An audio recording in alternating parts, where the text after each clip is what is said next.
para os irmãos que, quando se trata de Apocalipse, quando se trata de um livro assim, igual a Hebreus, eu considero assim um livro meio até que difícil da gente expressar, né? Mas eu quero nesta noite, nesses poucos minutos que me restam, eu quero perguntar para a igreja, e quero, já tem água aqui, eu quero perguntar para a igreja, aleluia, obrigado, estou com bastante água, quem realmente é Jesus para você? O que Jesus realmente simboliza, significa para você, para mim, para nós. Esse livro de Hebreus, irmãos, ele é um livro muito maravilhoso, assim como toda a Bíblia. Mas ele me chama a atenção em algo aqui muito bonito, muito forte, muito excelente. Onde o apóstolo Paulo, ele traz para a gente, ele traz para a igreja uma revelação. Se você for analisar, você vai descobrir os feitos de Jesus, o porquê de Jesus homem, o porquê que Jesus teve, aleluia, descer do céu, nascer em forma de homem, para morrer por mim, para morrer pela igreja, para morrer por nós que aqui estamos. Primeiramente, nós precisamos entender o porquê que hoje nós somos considerados filhos de Deus, cristãos. Qual é o motivo que nos dá essa certeza de estarmos aqui hoje, crendo no Jesus que os nossos olhos jamais viram? Algo me chama a atenção, por que nós estamos aqui hoje? O que nos faz crer? O que nos liga? O que nos faz ter esperança? Uma das primeiras esperanças que vem no meu coração, no nosso coração, é que somos filhos de Abraão. Para mim tentar explicar um pouco disso aqui, igreja, na minha pouca sabedoria, mas aqui a gente abre a boca e o Senhor fala por nós. Nós precisamos voltar um pouquinho atrás. Eu me considero filho de Abraão. Eu creio que você se considera filho de Abraão. Filho de Abraão por causa da promessa. Nós sabemos, aleluia, Jesus, que a história é bem cumprida. Um dia Deus chamou Abraão e fez uma promessa. Abraão, olhe para o céu e conte as estrelas. Abraão, olhe para a areia do mar e conte, se você for capaz, Abraão. Abraão nem filho tinha. Abraão tinha recebido uma palavra de Deus e ele tinha começado a marchar em direção ao propósito que Deus tinha para a vida dele. Deus falou: Abraão, conte as estrelas do céu, conte os grãos de areia do mar. Deus sabia que Abraão jamais era capaz de contar, assim como nós somos incapazes de contar. Mas ali nascia uma promessa. Ali nascia uma promessa, aleluia, que ia se iniciar aquele dia, que ia se estender até os dias de hoje. E eu estou aqui porque sou filho da promessa. Você está aqui porque é filho da promessa. A igreja está aqui porque é filha da promessa. E nós conhecemos toda a história, né? Abraão, Isaac, Jacó, as 12 tribos de Israel. Glória a Deus.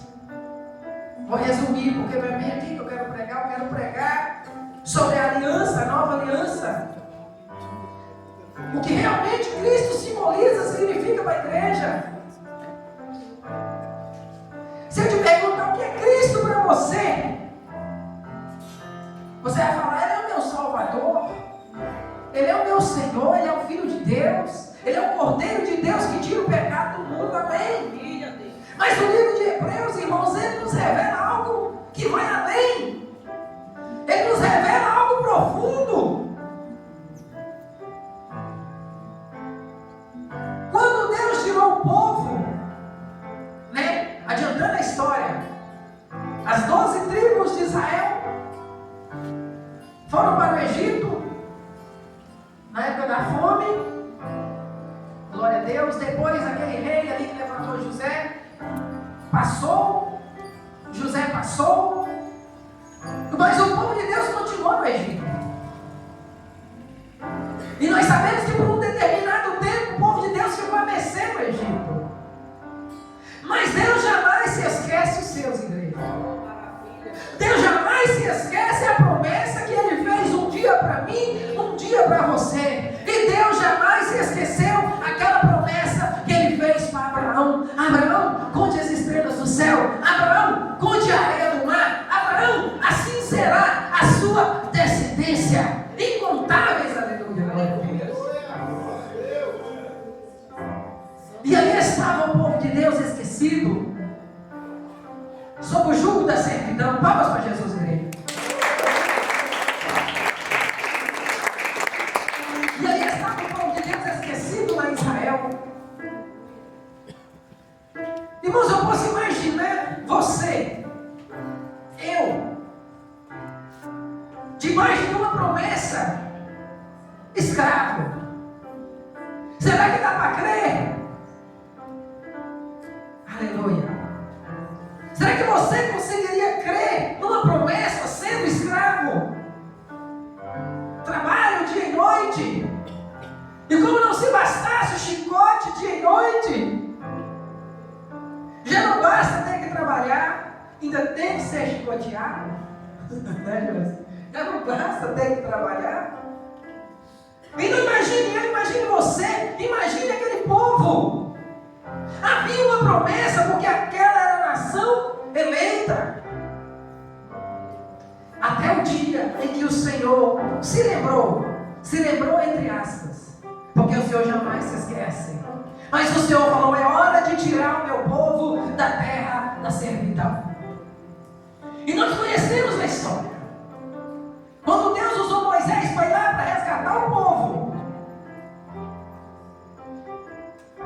eu não sei de que maneira o povo vivia, porque senão a lei não é pecado, né? Mas sabemos que no passado muitos homens de Deus tiveram muitas mulheres. Não era pecado, porque não tinha lei. Mas veio a lei. E as coisas de Deus não é de qualquer maneira. Não é simplesmente eu quero Deus, eu quero Jesus e viver a minha vida do jeito que eu quiser. Não é assim.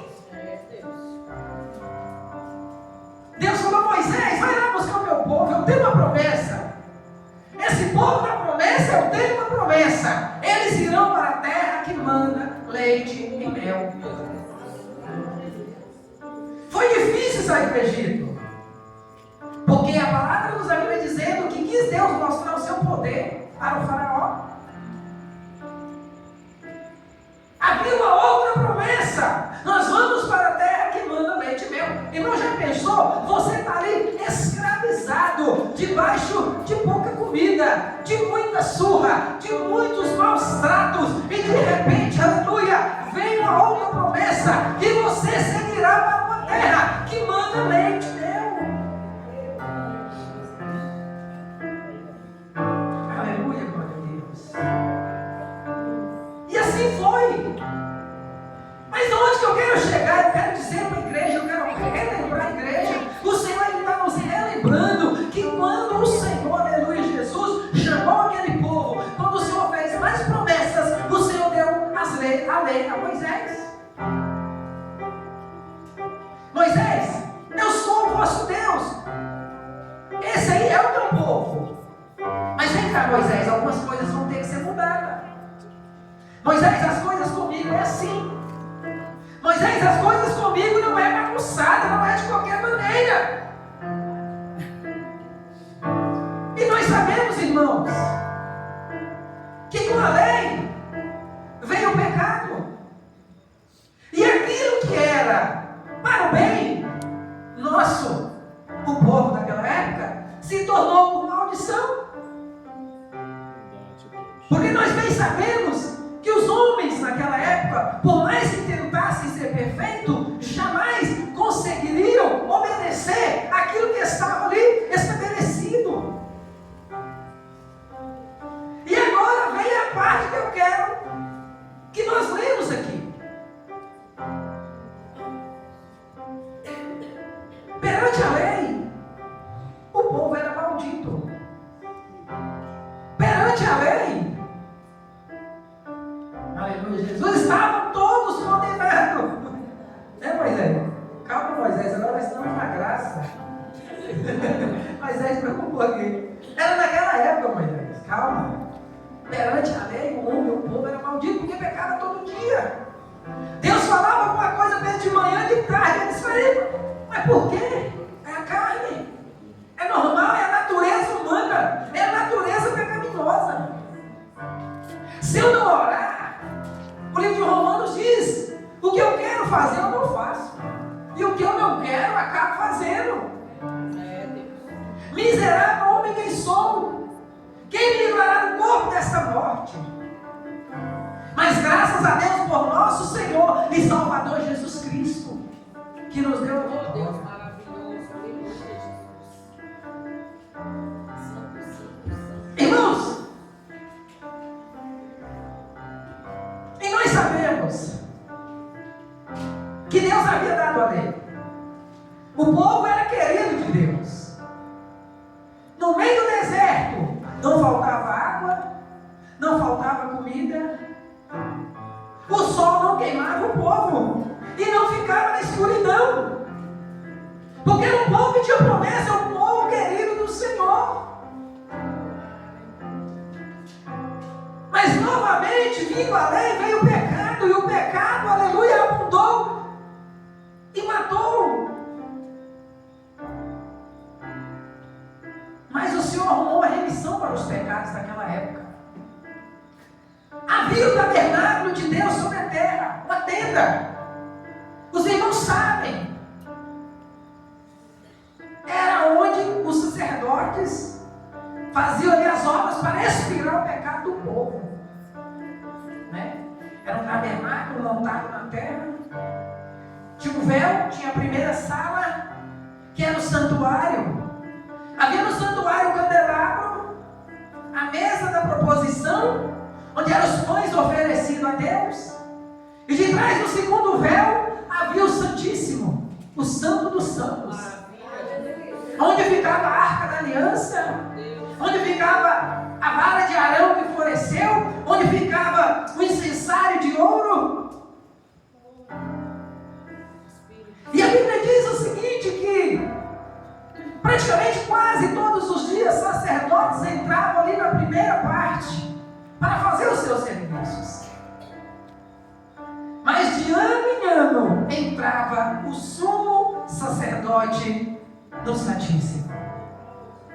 Irmãos, o sumo sacerdote, não sem sangue. Se você ler a palavra de Deus, você vai ver. A hora que o sumo sacerdote, era só ele que era autorizado. Foi escolhido por Deus, foi Arão. Né? Na época de Arão era Arão. Depois que Arão não estava ali mais, era alguém da linhagem de Arão. Não era qualquer um. Não poderia qualquer um entrar, aleluia, Jesus, onde estava a Arca da Aliança. E a Bíblia diz que de ano em ano, o sumo sacerdote escolhido tinha que entrar ali naquele lugar e oferecer sangue de ovelhas, bode, cinza, para purificar o seu pecado e o pecado do povo. Todo ano aquele ritual havia de ser feito, porque todos os dias o povo pecava. Resumindo, sangue de touro, sangue de bode, sangue de ovelhas não purifica pecado. Sangue de boi, de ovelha não purifica pecado, igreja. sacerdote que ali entrava tinha que fazer por ele também. Porque ele era um homem pecador, estava na carne, estava assim como qualquer um dos outros. E o que essa nova aliança diz? O que é essa nova aliança? É Jesus Cristo, homem. O diabo, ele penetrou na terra ilegalmente dentro de um corpo de uma serpente para trazer o pecado, para trazer a condenação, para derrubar o homem. Mas Jesus, ele veio, aleluia, com legalidade. A Bíblia diz que o Verbo se fez carne e habitou entre nós, aleluia. E ele está aqui nesta noite. Dá-te palmas, exalte e glorifica a ele.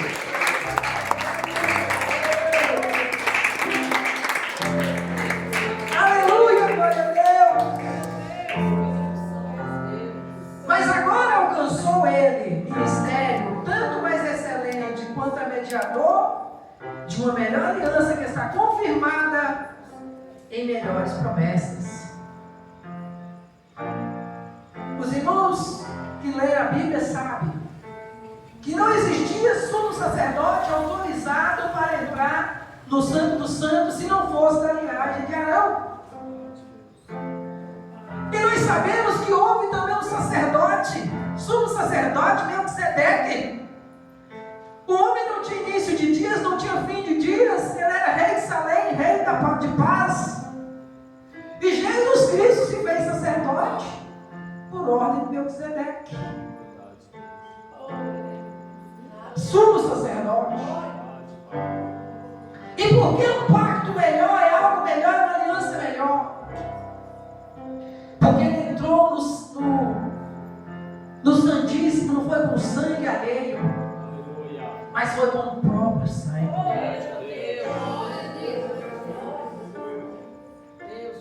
E sendo assim, o pacto que ele fez é eterno. Ele não precisa de ano em ano voltar lá. Porque é o unigênito Filho de Deus, aquele que não pecou, aquele que não se contaminou, aquele, aleluia, Jesus que veio.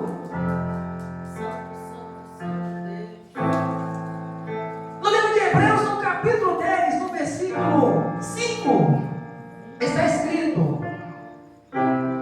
por isso, entrando no mundo, diz o Senhor Jesus falando, sacrifício e oferta não quiseste, mas corpo me preparaste.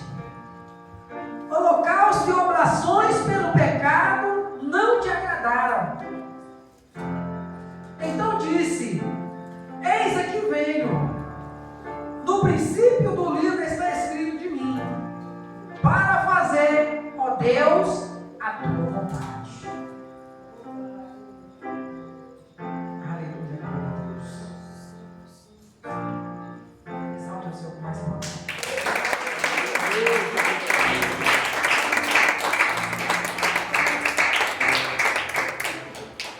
Irmãos, o nascimento de Jesus num corpo homem como nós seguiu toda a simbologia. O que havia primeiro, né, o tabernáculo, as ofertas, os holocaustos, era apenas uma alegoria do que havia de vir.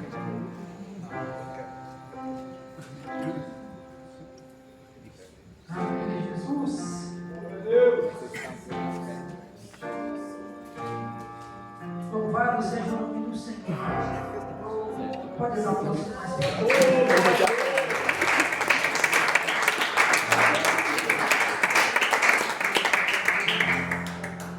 Irmãos, e assim foi, né?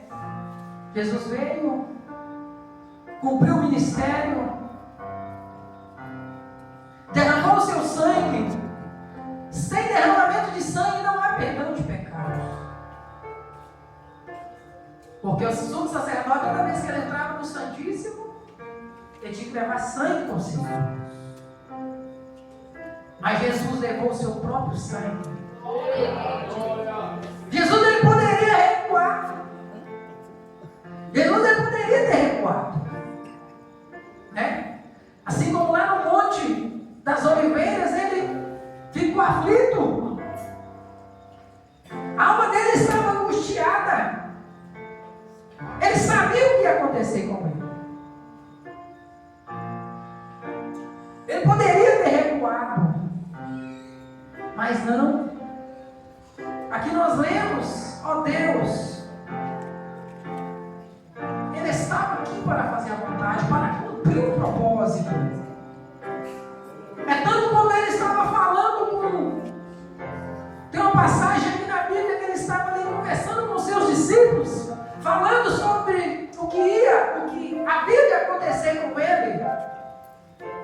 Pedro falou: Jesus, tem misericórdia de ti. Jesus falou: aparta de mim, Satanás.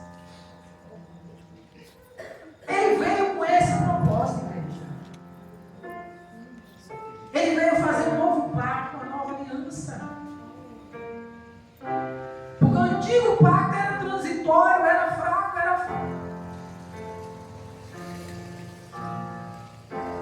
E ele nos deu o direito de estarmos aqui hoje. O sangue de Jesus, ele purifica todo o pecado. O sangue de Jesus, ele perdoou as nossas ofensas por vez, e não precisa mais ser repetido. Aí tu quer dizer que eu não peco mais? Pega.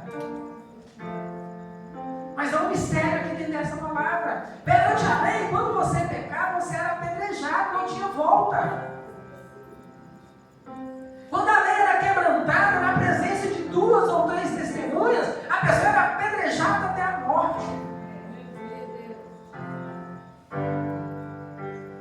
Mas Jesus, irmãos, ele era perfeito, ele é perfeito, ele viveu aqui na terra como eu, como você. Ele padeceu, mas ele obedeceu até o fim e foi até a cruz para nos dar o direito da vida eterna, para nos dar o direito de estarmos aqui glorificando, bendizendo o nome dele, para